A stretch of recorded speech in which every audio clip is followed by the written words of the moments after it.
Thank you very much, Sarah, and welcome everybody. And a good morning to you from beautiful San Francisco, where I know it's evening there in Germany and later in the evening around the world. So thank you for joining us for this webinar. Today I'm going to talk with you a little bit about Kevin, the mobile robot. I started in the robot industry right out of college in the 90s, and when I was studying robotics, mobile robotics was just really beginning to find its way as navigation technologies started to come about. But really, mobile robot technology has been mainly in sort of an academic environment until now. And I'm going to talk a bit about Kevin, which is really a complete manifestation of the combined technologies, navigation, robotics handling, as well as optimization for a particular market. In this case, that's life sciences. So as you can see here, Kevin's place is really in the lab. We've got a small footprint mobile robot platform that can move with agility throughout a lab with the typical equipment you might have installed. And it's designed to be collaborative such that it can work alongside laboratory technicians, scientists. So just a little overview about Kevin. Kevin is, as I said, it's a combination of technologies that really make it possible. And it really starts with navigation. If you can't navigate around a room, then you really can't utilize a mobile robot. So at the core of Kevin's technology is the ability to navigate throughout a room and in between rooms. It's even possible to go between different floors of a building. It's all a matter of connecting Kevin up to the automation control that a building might have. But within the lab, being able to locate and identify samples for transport is the next key technology. So here you can see in the picture, we've got a couple of targets next to an instrument, and we can use those targets for Kevin to be able to finish what we call the last mile, or in this case, the last couple of centimeters of accuracy required for the gripper to be able to find the sample and place it into Kevin's storage area. So again, the mobile robot technology has been around for a while, but it's the fact that these technologies are now mature and can be combined into the same product that make it possible for Kevin to be deployed and is commercially viable. So we believe that time is now, and we know it's now because we see Kevin working all the time. And the ability to have all this flexibility within a lab is really long overdue, because all the instruments that are sitting on lab benches generally don't move and will often be underutilized as a result, because they're only used when a person is actually actively interacting with them. However, Kevin makes it entirely possible to turn an entire laboratory with a mixture of different instruments all over the facility, as we can see here, and combine those into one integrated system without having to build that system. Really, the system is your existing laboratory, thanks to Kevin. So safety, of course, is key. It's paramount to Kevin's success. And we've built Kevin on proven mobile robot navigation technology, something that was developed at Fraunhofer originally. And it has the ability to work day or night. If you want to turn the lights out when you go home, you can run Kevin throughout the evening. And when you come back, it'll be fully charged and ready to go, because, of course, Kevin will naturally go to the charger when needed. So just a quick video here to kind of show one of the use cases for Kevin.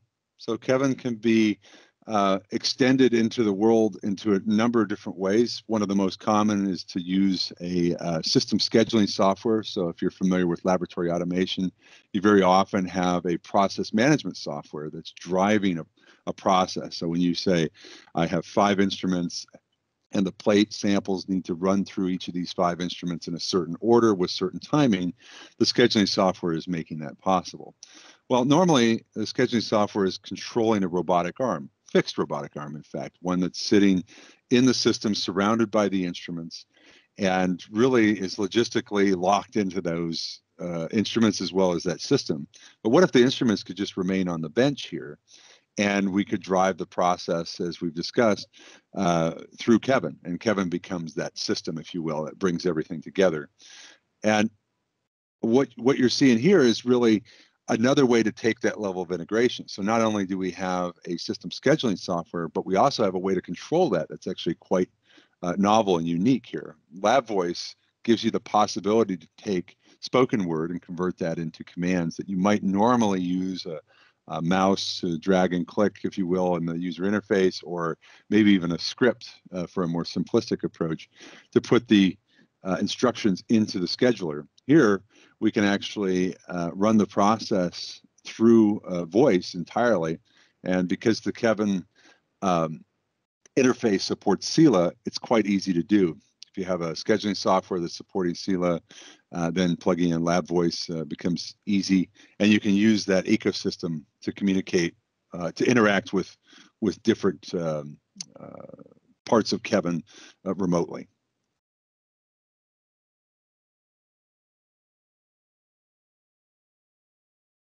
You can see once Kevin gets close to the location, moves slowly close to the bench as it approaches the instrument, uses the targets to finish off the last couple of centimeters of accuracy. So we're using the camera to correct the position, and the robot compensates for any positional error that the base might have, which, like I said, is in the range of a couple of centimeters.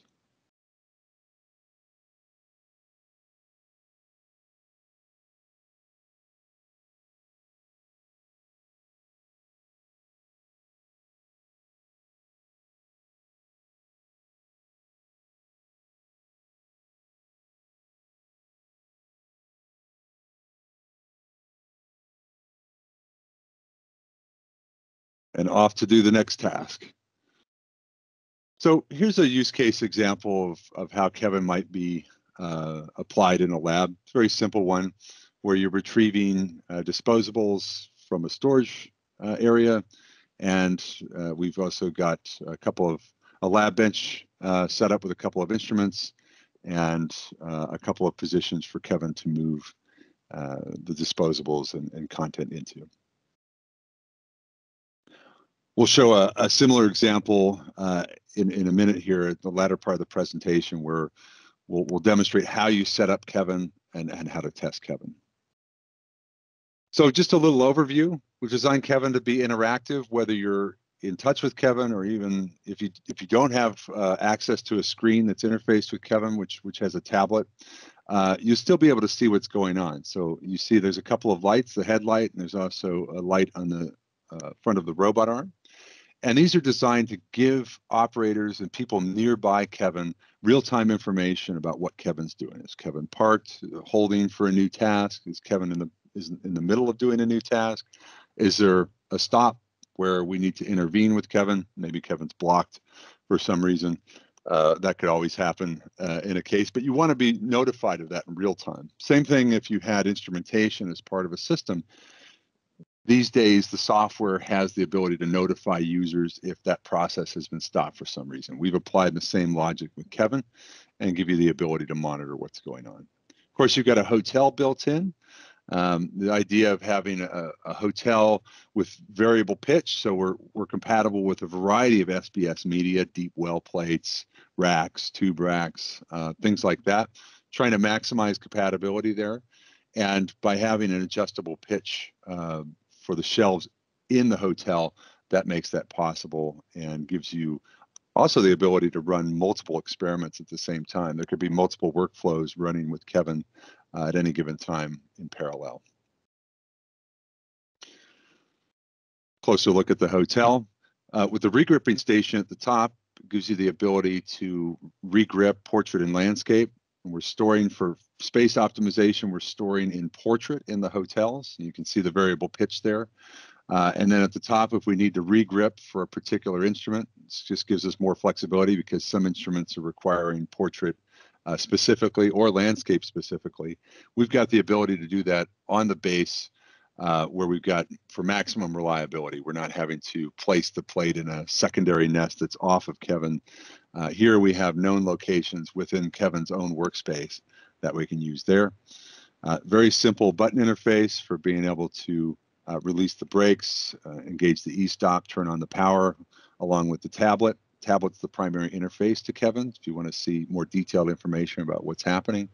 And of course, the automated charge system. Just a few details about the working envelope. Kevin has a cardioid, heart-shaped work envelope, and you can see there what that workspace looks like in yellow.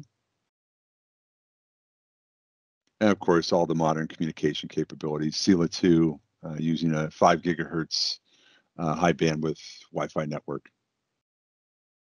And relatively lightweight, 165 kilograms. It's everything you see there, including the battery, robot arm, everything attached.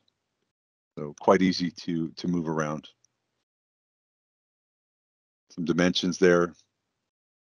Again, key here was to keep the profile as thin as possible, so it's able to navigate throughout a lab.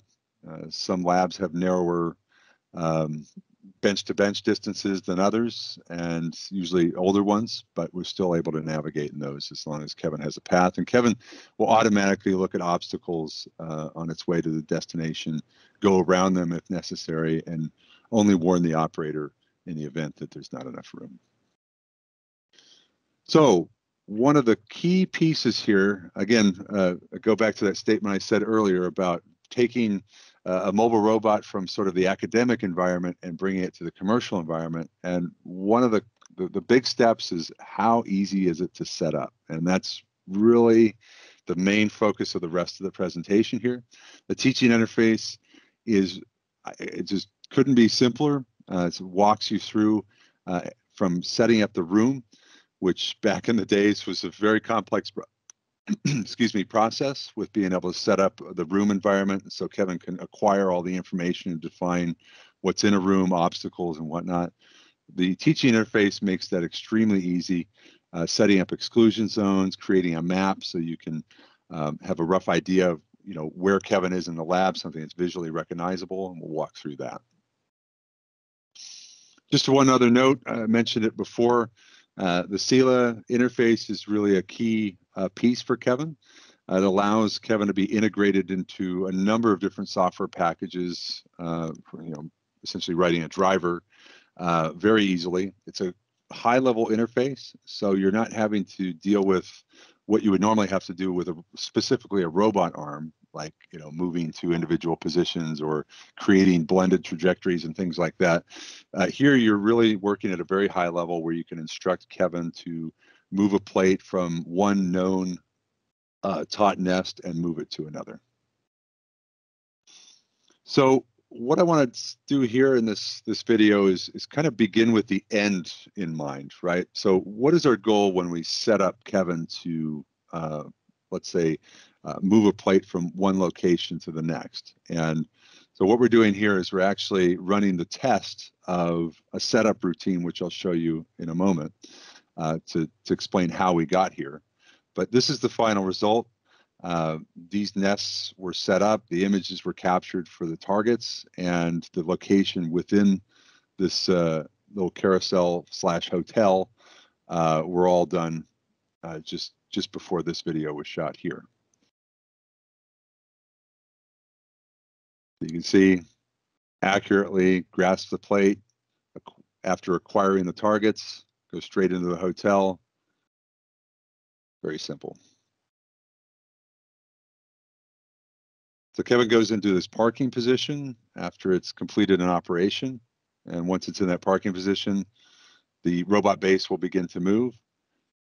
It's actively avoided that the robot arm mounted to the base is moving at the same time as the base. So you'll always see that the robot arm on top is parking prior to the base moving to the next location.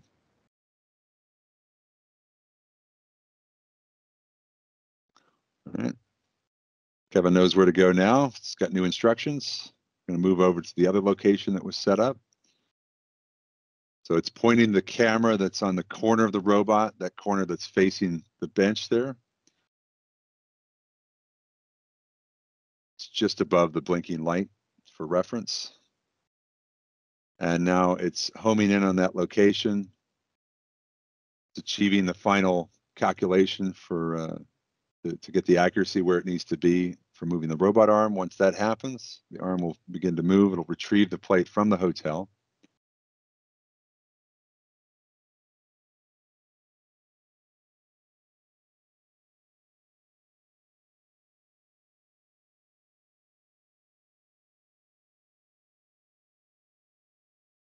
In this case, we're going to do a regrip because the instrument on the right, that's a Felix liquid handler, is set up to take plates in the landscape format.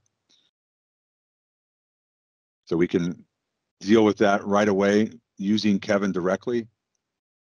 At any time, we can always do a regrip right there, straight into the nest. Smooth and simple.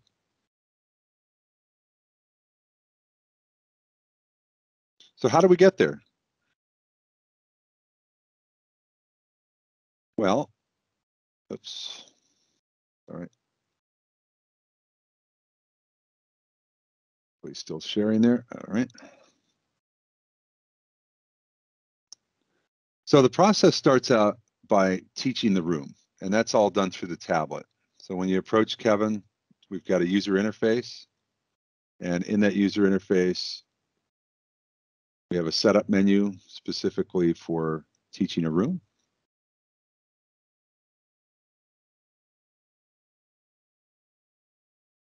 And while we're doing this, I'd like to begin to open the forum up for questions. If you have questions, we can start talking about that. And here,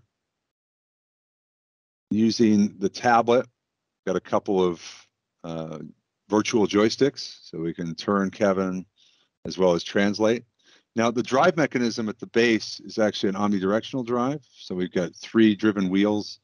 It gives us the ability to do maneuvers. You can do trajectories as we're controlling Kevin. It's not something the user actually has to work with, but you can see how that works when trying to move Kevin using the joystick. And we get a feedback directly from Kevin, the sensors that are at the base, those 3 slits that are at the bottom. Behind those are the sensors that are acquiring all the information, the LiDAR information that we use to navigate. And when we're teaching a room, Kevin is actually recording that information. It knows the orientation of the base as well as how much translation has occurred. So combining that information with the data it's collecting from the LiDAR scanners, it's enough information to create a room map that Kevin can go back to, recognize, and then navigate through as necessary. I think the key here is we're doing this all in the same interface. So the one tablet interface is giving us the ability to manage Kevin's normal operation once we've set up a room and locations, but also allows you to go into that setup process. So if for some reason you need to add an instrument or add a new location, that's entirely possible using this teach interface. No separate computer, software, et cetera, are necessary to do that.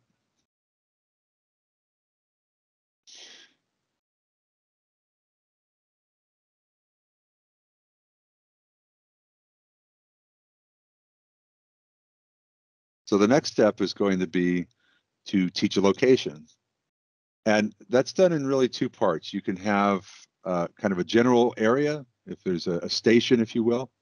If you've got let's say a liquid handler with multiple locations, or maybe a particular spot on the table that has multiple nests that Kevin will access, it can go back to the same location and just interact with different positions within that tag area. But the first thing we have to do is walk through the process of identifying the tag and saving that information in Kevin. So we'll go get a tag, attach it to the hotel or near the hotel. It doesn't necessarily have to be attached to the hotel.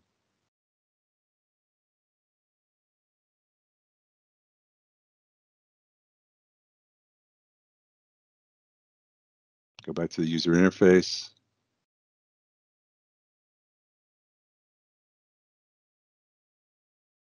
And now the camera can see the targets. We can acquire those.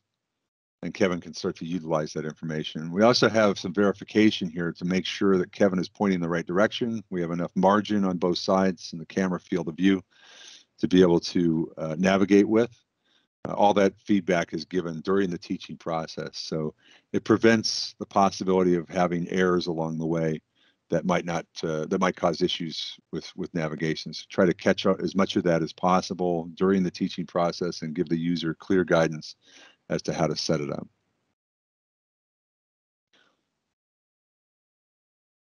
Okay, so the camera at the shoulder of the arm is acquiring. You're seeing the flashes of the illumination lights that are on the side of the lens. So once we have that station set up, we can use that station. We can go back to that station at any given time now. Kevin will automatically navigate there. It'll locate itself. And then once we're in position, we have the possibility to teach different locations relative to those target locations. So in this case, we're going to teach one of those hotel nests in this carousel. And we'll use that as our pickup location that you saw in the first video when we ran the example. So teach plates are really important. That makes life a lot easier when teaching because you have a very accurate representation of an SBS plate. And you can, once you've taught a location with a teach plate, you can use that same location for a variety of plate types. So it doesn't necessarily have to be the standard SBS 384 microtiter plate that you saw earlier. It could be a deep well block, could be a rack, right? They're all treated the same. And a teach plate gives you a robust representation of what the plate looks like and how it needs to fit relative to the fingers, because that's the main thing we're capturing here, right? Kevin, as a whole unit, has already captured this station location with a high degree of accuracy.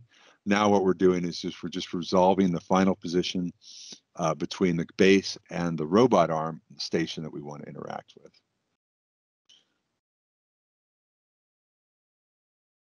It's one of those things, if you do it right the first time, you won't have to go back. And it's very easy to do right here with the teach plate. We go back to the user interface, record that position. So now we have a fully resolved final position stored within Kevin. And that was it. That's all we had to do. We taught the room, we set up the station, and now we've taught a location.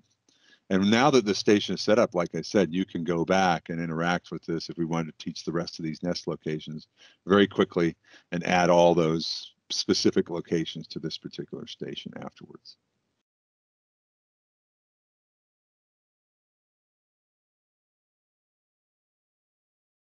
Again, preventing error is all about testing and verification. You can go in, test that what's been done is what we want.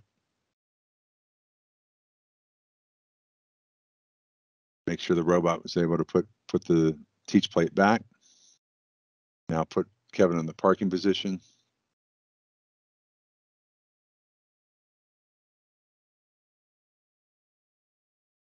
All right, Kevin's going to come back.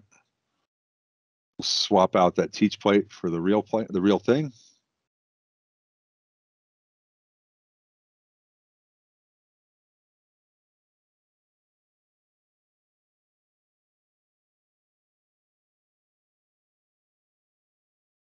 Simple as that.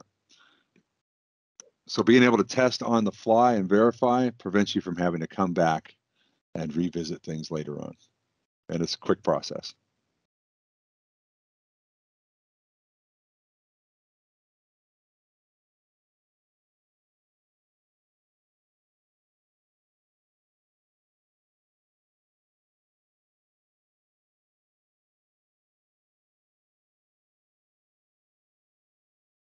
All right, to teach a second position, we just need to navigate Kevin over to another location.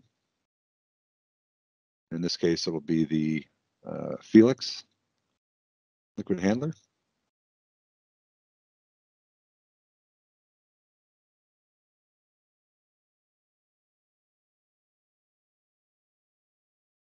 So always starting out with pointing the camera in the direction of the instrument, in this case where we're going to put the targets, which will be just in front of the instrument.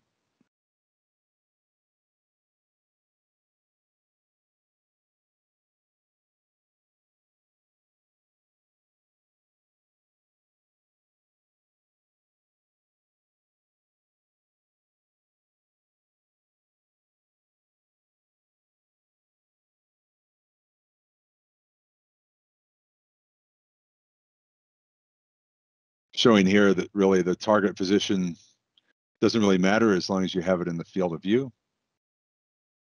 But that could also be off to the side of the instrument as well.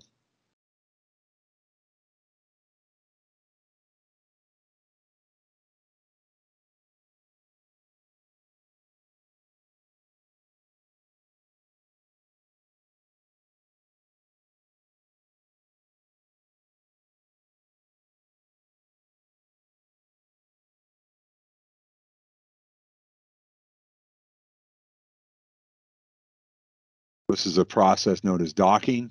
It's where the Kevin's moving at a low speed using the real-time feedback of the cameras to resolve the position and put Kevin in the optimal position for accessing the different nests at this station.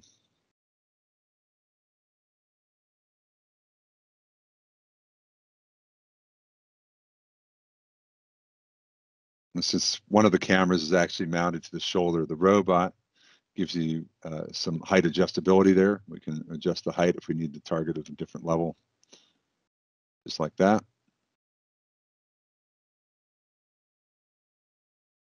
And here we'll use the teach plate again. Now the robot is capable, of course, of handling portrait or landscape.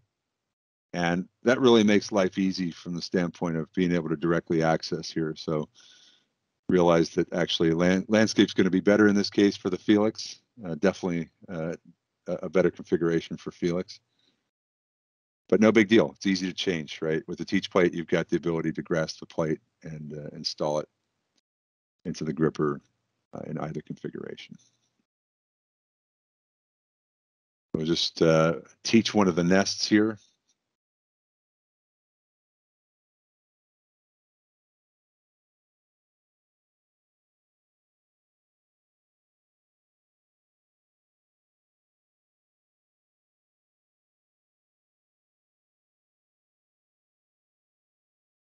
So there is no teach pennant for this robot. It's simply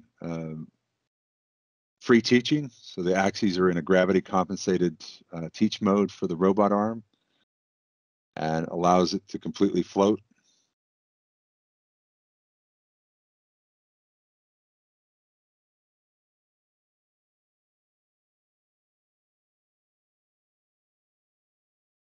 After 22 years in robotics, I've been quite happy the last 8 years, worked mainly with robots like this one where there's no teach pennant. Many an hour spent using a complex teaching box, and it's nice that that's no longer needed for setting up robots. I think it's got to be one of the most time-consuming aspects of utilizing robotic arms is interacting with the teach pennant, and the fact that we've been able to completely eliminate that has opened up all kinds of doors, even prior to mobile robotics. That's really been a game changer.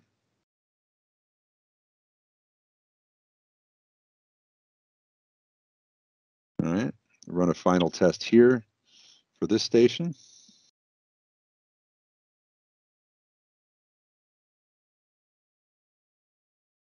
So after each of these locations is added to the database of Kevin, they now become accessible to external software packages. So when I was talking about the Sela driver, if you've got that interface set up with the scheduling software, these locations are now fully available within the scheduler without having to do any robot-specific control.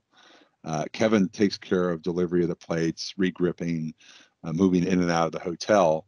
It's just a matter of determining where do you want to pick a plate up from, which hotel location does it need to be stored in, and then finally, where will that plate be delivered? That's the level that we're interacting with Kevin from the external environment. And simple as that. We've tested that, and those are all the steps we took to do a simple pick and place, teach a room, and set up stations for Kevin.